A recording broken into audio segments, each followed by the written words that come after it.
Well, hello there, and welcome to Nanny Cooks from the Ozarks.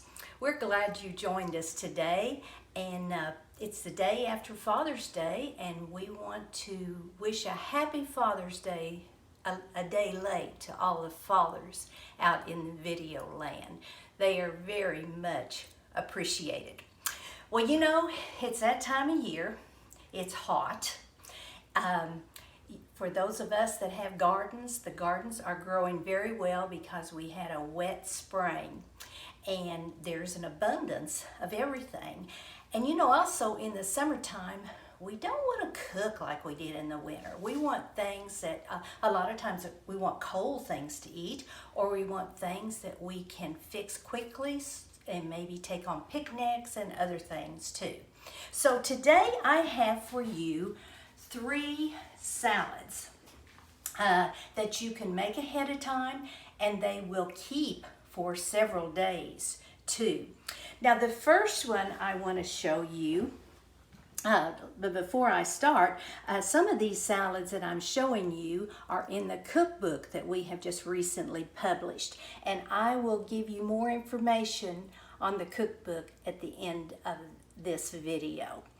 But I'm sure most of you have heard of cucumbers and onions in the summertime. That was a very good staple that my family had in the summertime, because we always had a garden with cucumbers and onions in it, and they would keep quite a while. And I'm going to show you 2 different ways today to fix those. It's very simple. And after you fix them, you just keep them covered in the refrigerator. And like I said, they will last for several days. The first way I'm going to show you to fix these is in vinegar. Now, you can just use a regular vinegar. You can use white vinegar, apple cider vinegar. I would make sure that it's at least 5% acidity. And it will say that on the back or the front of the bottle too. And what I like to do is I like to put an equal part of water and an equal part of vinegar, because if you use straight vinegar, it would be really sour. But this keeps your cucumbers and your onions crisp. I also add about a teaspoon of salt to this, and we like some pepper in it too, so you can see the little black specks in it. And all you do is, you can do your cucumbers one of 2 ways. I like to leave part of the peeling on there for 2 reasons. I like the color of it, and also there's nutrients in those peelings. So in this batch, we're going to take the cucumbers with the peeling and put them in the bowl. And then I like to slice onions thin. I like the Vidalia onions because they are sweet. And we put that in there, give it a stir, put it in the refrigerator, and cover it with either plastic wrap or some kind of a top. Let this set about 2 hours, and you are ready for a good side dish. Now, my mom used to do it this way, and then later on in life, she would make a salt brine and to put her cucumbers and onions in. And our daughter, this is her favorite way to have them.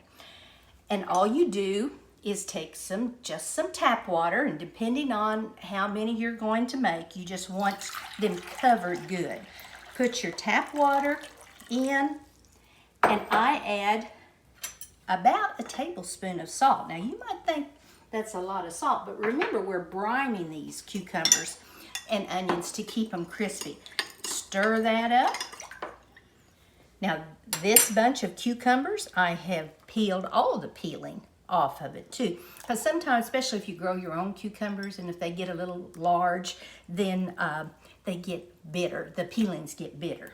All right, we put those in there just like we did with the others. Let those set a good 2 hours, and really, they're better the next day because that salt has had a chance to really brine these cucumbers and onion. And again, another side dish that you can make and have ready for your meal. All right, that's one. Next thing I'm going to show you, I call this Grandma's salad. And Grandma's salad is in our cookbook. It's on page 32 of the cookbook, and like I said, I will give you some more information on that. But with Grandma's salad, again, she always had a big garden, and she would take whatever she had from the garden and make a delicious salad out of it. I have chopped up a whole tomato. Now, some people don't like the peelings on a tomato, and I'm one of those people. I don't like the feeling in my mouth. So if you take a whole tomato, dip it in boiling water just for a few seconds, you don't want to cook that tomato, then you take it out and put it in ice water for about a minute, that peeling will just peel off very easily on your tomatoes. So depending on how much you're making, you can adjust these ingredients. There's no definite number of ingredients. So we start out with a tomato. Then we're going to add, I like to put purple onions in it because it gives a good flavor, but you can use whatever kind of onions you have. Then I've got some cucumbers here that I put in. I've got some red bell peppers. And to give it some good color, I've got some green bell peppers also. Now, you could add zucchini, you could add jalapeno peppers if you like it with a little bit of spice in it. So we've got all of our ingredients, our vegetables we're going to put in. Now we need a little bit of juice or flavor of liquid to put in it. First, I put some salt and pepper just to taste, however you like it to taste. But remember, there's lots of vegetables, so you will need a decent amount of salt. We like it fairly sweet, so I've got about 2 to 3 tablespoons of sugar that I put on here. Then I put a vinegar in it to keep it crisp. Now I like to use the red wine vinegar for this recipe because it's not so harsh. It has a little smoother taste. Alrighty, put that in there, give it a stir just to make sure you mix it all up.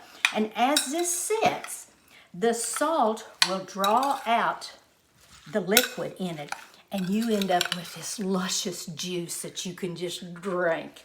So then after you stir this up good, cover it, put it in the refrigerator for a good 4 hours, and it will keep for at least a week if you have any left. We don't have it left at our house very often.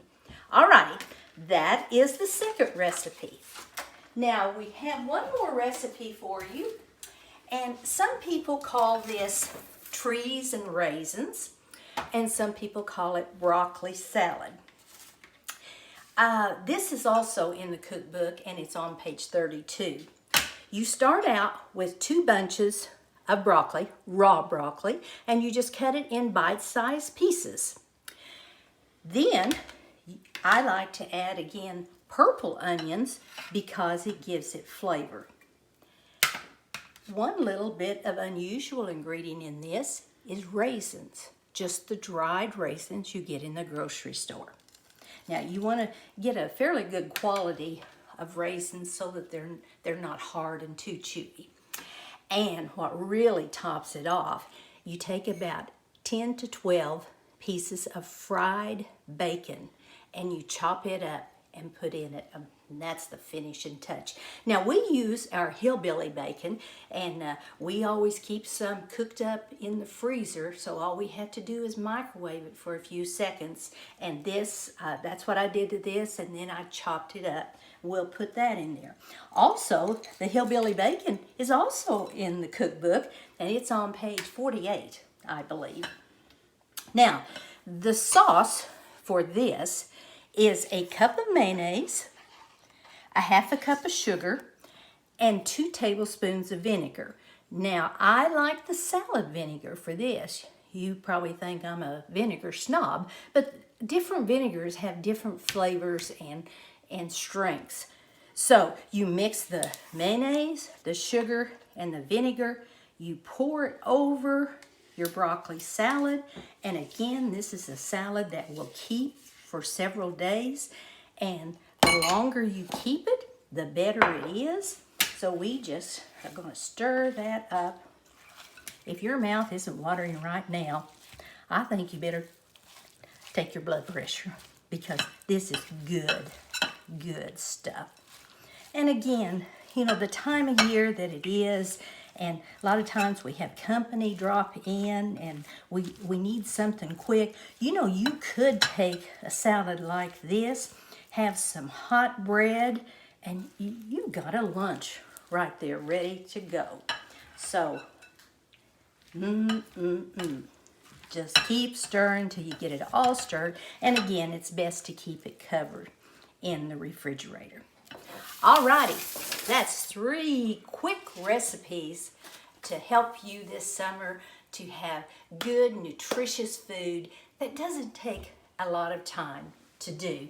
Now, the last thing I want to do today is, again, show you the cookbook that we have published. And we have been very pleased with the sales on this. And I'm hearing back from so many people that tell me they've tried such and such a recipe in the cookbook and how they like it and how their family likes it. And it is just, it's been a lot of fun.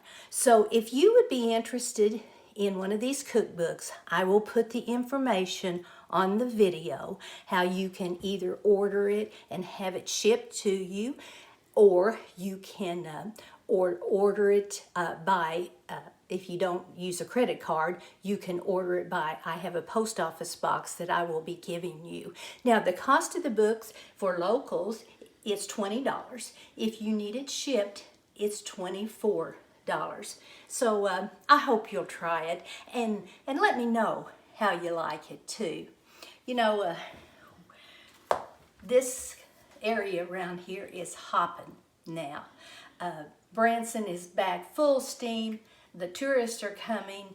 Everything is so green and lush because of all the rain we've had this year. And we were fortunate enough yesterday to go to our own church with our own people, and then we went to a church that our son-in-law was preaching, and we got to be there with some family members, and so it was a really good day.